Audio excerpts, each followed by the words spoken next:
good.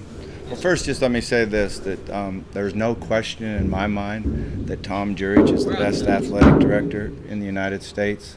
I was able to come out here in 1998 and, as an assistant coach and see the transition that we've made from that time. Go from Conference USA through the Big East. Now we're in the ACC, and all sports are winning championships and doing great. And people come to Louisville to see how Tom runs the athletic department, and we're the envy of people across the country because of our fiscal responsibility and everything that has transpired on our campus. So it's just amazing to see what he's been able to accomplish. And the thing that's cool about it is it's not just for football or basketball, it's for every sport. And he truly is dedicated to the student athlete and giving the student athlete the best possible experience they could ever have. Also, the expansion is going really well. It's really fun. And the greatest thing about the expansion is all the money is raised from donations and ticket sales, and not one penny comes from the university. So, and we're ahead of schedule and under budget. So we're doing a great job with that. I did get some real disturbing news out here on the course today that one of our ex-players passed away. And I really feel bad for him and his kids. So our prayers and thoughts go out to him and his kids. And I don't know any of the details or anything else, but I was told by another one of our players that's actually out here golfing that did happen. So that's a sad thing for us today, to lose one of our members of our family. This event is going awesome, and we had a great time last night with the auction. And the dinner, and I think everybody that came did an unbelievable job.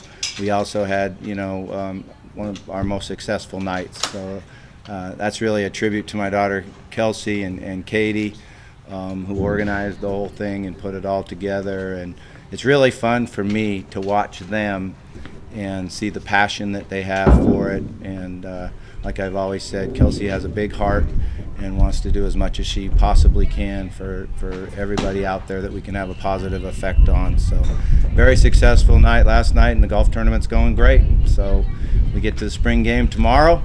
It's going to be hot, and I think that's something that's going to be great for our players. We've really only had 2 practices that were in the heat, one being the other day on Wednesday. So this should be a good challenge for us. We split the teams evenly. As evenly as you possibly can, looking at matchups on who on the O-line goes against who on the D-line, and what linebacker on this side, what linebacker on that side, secondary receivers. So we try to get it as close to even as possible so that our players can go out and compete. I want to see them compete and play hard and do what they're coached to do, and see how they execute when they're tired. That's one of the things that's real important, is because most of our games are fourth quarter games, and you have to be able to do what you're coached to do and play with great effort when you're tired. With that, I'll just open up for questions. Bobby, what did you think when you heard John Schnatter's remarks the other day? Yeah, it's just unbelievable to me. Like I said, we're the envy of a lot of programs out there. And fiscally, we've been off the charts on what we've been able to do. So it's just unbelievable to me. Everybody that is within the athletic department knows that Tom is a great leader and does it for every single sport. You obviously hoped that this foundation would take off like it did. Did you ever dream in short time what they've accomplished? We really didn't know what to think because, never had this experience before. I didn't know anything about it. I just got to sit down with Kelsey and said, hey, I think we're going to do a foundation, something we're interested in doing, and would you want to run it for me? And she was like, oh, I'd love to do that. That's kind of what I've been looking for. I like talking. I like going out and seeing people. I want to give back to, she starts naming off things that she wants to do. I say, oh, whoa. But now she's getting there. We're expanding and everything that we're doing, and it's really cool. What's going to be your focus tomorrow? What are you going to watch most closely? Well, I'm going to call the plays for one of the teams, so I'm going to make sure they win. Who will call the plays for the other team? I don't know. I put Coach Galloway and Summers and Colby Smith on one sideline, and myself and Nick and Coach K on the other sideline. And I didn't give them any instructions. I just said good luck. Probably won't win, but it was fun. That's the best thing about it, and that was really the one of the ideas in doing it, was to release it on Wednesday, so that our players would talk smack to each other all day long and go out and practice hard and have a really good Wednesday practice. And we started a little bit slow on Wednesday. We were able to do some conditioning in the first part of practice to get their minds right, and then we had a good practice. Do you have Lamar on your team? Of course, I had the first draft. Was Coach Sermon was he the other? Coach draft? Sermon actually is going to be with me, and that was a little harder to split up because you had to look at positions and who could call both sides, and so Coach Sermon is with the red team. What do you think of the depth now, running back with some guys out, and what are your plans for Reggie in this spring? Yeah, I mean it's a concern. There's no question about that. Unfortunately, it always seems like that happens at some position where all your injuries become all at one position, and it's a terrible thing that Day's out. It's a non-contact injury that's always concerning, and you wonder how that happens. And he was looking so good, so physical, and great hands, a great pass protector, and then just an awesome kid. So you always feel terrible for him, but he has a good attitude, and he'll be back. There's no question that he'll be back. Reggie's been playing running back, doing a really nice job, enjoying it. He enjoys carrying the ball, and it's something for us to really look at because in the last scrimmage he had 23 touches. He had 5 catches and 18 carries, and Reggie touching the ball that many times, he's going to make some really good plays for us. So I think we really look at the possibility of him staying there at running back, and he can still split out and run routes and be a real weapon. He's such an incredible athlete. What does he need to learn about being running back specific? He's pretty good at it. He's pretty natural at it. He knows the protections from playing quarterback, and he can pass protect, and really that's the key to running back. Like Colby Smith said, that when he was a freshman, I came up in the training room and whispered in his ear that, hey Colby, if you don't protect the passer, you don't play. And that's really how it goes there, and Reggie can do that. We all know he can catch the ball out of the backfield. He's a great runner with it. I think last year we had good depth at running back. We needed some help at receiver. Coach Galloway really lobbied for me to put him there and play him there, and he had a good year, did a good job, but I didn't feel like I got him as many touches as we need to, because he's such a weapon. So we've heard a lot about Seth. What about Fitzpatrick? It seemed like the talk is kind of generating a little bit. Yeah, Dez is doing a really nice job. He's getting in better condition. That's one of the things that as a receiver you got to learn, to be able to run all day.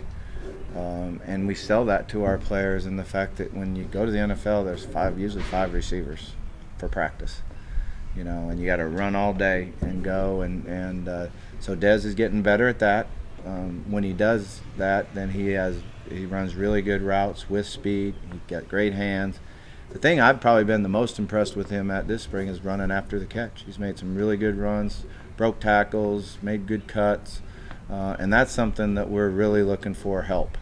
Is those 6-yard throws that turn into 80-yard touchdowns, and him and Seth have both generated that this spring. Bobby, have you settled on a good spot for Lucas as a guard? Or? Well, what we did this last week is I really liked Lucas playing at guard and playing next to Jaron, but I didn't feel like that we were utilizing his ability to block the pass rush, so we moved him back to tackle this week. We put Cole Bentley in there at the guard spot next to Jaron. Robbie Bell's been taking the majority of the reps at center. We've told Jaron and Robbie that if Cole makes a mistake, then you two guys get an opportunity to get in better condition. So they've taken ownership with it. Cole's been understanding what he needs to do, what his assignments are. He's going to be a great player before it's over with. He's so powerful, so strong, and that's without really doing much weightlifting. He just has natural strength and great hips and feet. So I've been really excited about it. I think it's been something that's been really good for us. So with Cole and CJ, that's two young guys who should be still in high school who are getting a lot of reps. A lot of So reps, let's yeah. talk about- Can you talk about CJ and what he has done Yeah, for the defense? you know, CJ steps in here and you don't say, hey, there's a true freshman right there. He's so mature and he's a great learner, very, very physical football player and a really good tackler, and picks things up quickly. So, you know, it's pretty amazing that he's been able to do what he's been doing in such a short period of time. Cole, you know, it took a little bit longer, but you just saw the potential, and then I finally said, hey, look, here's what I want to do. I want to move him to guard, give him all the reps with the ones, and see how the week goes. And I'm really excited about it. How much do you think you might play Lamar? Well, it's a 4-quarter game, right? Until we win the game. We need to win the game. Will you do special teams at all? We'll punt the ball, but no rush and fair catch, and then kick field goals and PATs. But I've always, you know, I get nervous about special teams when guys are on different teams and trying to run them out there, and never had a lot of success with that. So we did work extremely hard on special teams this spring, and it's been really good for us.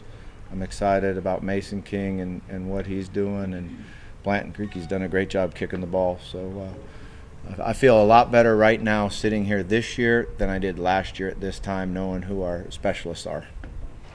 They took the next step towards the early signing period today. I guess it looks like it might be. Yeah, Is what there did they do? I don't know what they did. December 10th, the JUCO date. The JUCO date you can You sign. can sign. So that I guess it still has to be approved. But have Really? you changed your? I mean, is December? I mean, it would change a lot. You know, did they do anything on the visits? You're allowed to do summer camp and clinics, but there's restrictions on it. And it's So I don't official know if visits. it's Official visits are April through from April the year before. I think is what I saw. Yeah, I'll have to see. You know, that's, you think if they do the December, they would change something on the clock, and that's something that's always been like, okay, we can do this, but nothing changes the calendar. So that'll be interesting to see. Does it? I mean, how different does it affect? Or does it change your recruiting? If I mean, it'll change. There's no question. You know, it'll change, and I haven't seen the rules yet, but if they change the calendar and you get to bring kids in June, then, you know, coaches will be working harder and longer, and wives will be more upset. one other change was a 10th assistant coach was also approved. You know, and you have a whole year to decide on who that could be. But When is the start date on that? January 8th. Oh, okay. I was hoping it was effective immediately. So, But you know, if you have a year to evaluate, where do you think you want to insert that 10th assistant? yeah, we've been preparing for it, so we're getting ready for it. And obviously, when I brought Coach Summers in here, I was anticipating that we would get the 10th assistant coach. So we're all set and ready to go. Coach, it's been reported that one of your former players, Abe Brown, was victim of murder last night. Can you talk about him as a player? Yeah, you got here late. So we talked about that already, and you know, I said that our thoughts and prayers are with Abe. I don't know anything about the circumstances, but I do know he has 2 young boys, and you know, it's an awful thing for the Cardinal family. Thank you, guys. Thank you.